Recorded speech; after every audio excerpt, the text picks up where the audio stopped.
puntong ito naman po makasampo natin si Superintendent Homer Penecilla. Siya po yung hepe ng Apalit PNP. Magandang hapon po sa inyo, sir. Magandang hapon, Jiggy. Opo, at kumusta po yung investigasyon na ginagawa niyo po dito sa kaso?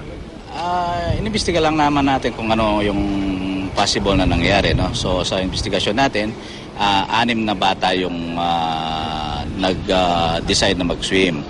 So on the process, itong si Kayla ay si Lotlot napunta dito sa medyo malalim-lalim na parte. So nagpanic siya. Nung magpanic siya ngayon, malulunod siya.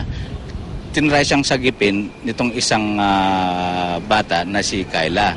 So ang nangyari is pareho silang nalunod. Opo. Parang ang pagkakaintindi o pagkakalam po ng mga magulang ng mga biktima base po doon sa interview namin kanina, hinihila po nung Jan yung Lotlot, yung tiyahin na bata, papunta doon sa tubig. Ano po ang findings po? Maraming istoryang lumalabas, ano? Ang sabi naman nitong Jan is hindi naman niya inaya doon sa malalim, parang may tumulak o nabanda lang siya doon sa malalim. Yun ang isa. And after that, nung nakita niyang parang nalulunod na, sinubukan niyang sagipin. Ang sabi pa nga niya is, nung nasa ilalim na sila ng tubig, kasama yung nung dalawa na sila, nakahawak yung dalawang bata sa kanya. Tapos, kaya nung aahon siya, ang alam niya, nakahawak pa sa short pants niya. Yung tong dalawang bata. Kaya lang, nung talagang naka-surface na siya, naramdaman niya, hindi na nakakapit yung dalawang kasama niya.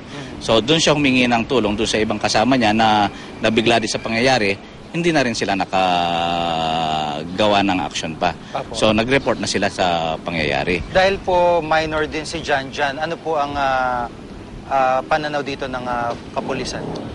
Number one, definite wala siyang criminal liability. Tapos, fair pa nga doon sa sinasabi niyang ganun yung nangyari na hindi naman niya talaga, hindi niya hinila. Doon meron nagsasabing ang dinala lang, meron nagsasabing iba-iba na nga So anyway, whichever yung nangyari, minor nga siya, talagang exempted siya from criminal liability.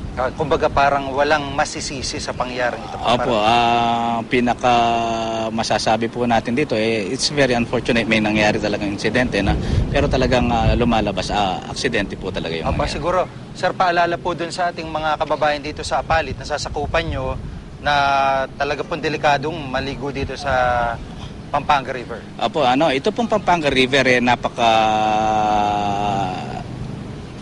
treacherous, no? Masyado siyang kumbaga walang nakakaalam talaga kung ano yung lagay niya. Marami ng insidente dito na pati magagaling nalulunod dahil sa pagkakaalam nila, kayang-kaya nila itong ilog.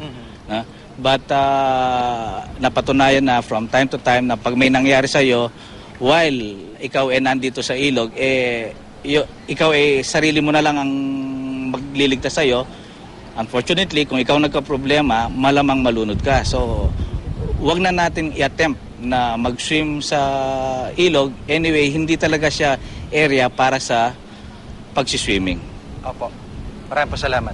Salamat. Si Superintendent Homer Penecilla, siya po yung hepe ng Apalit PNP.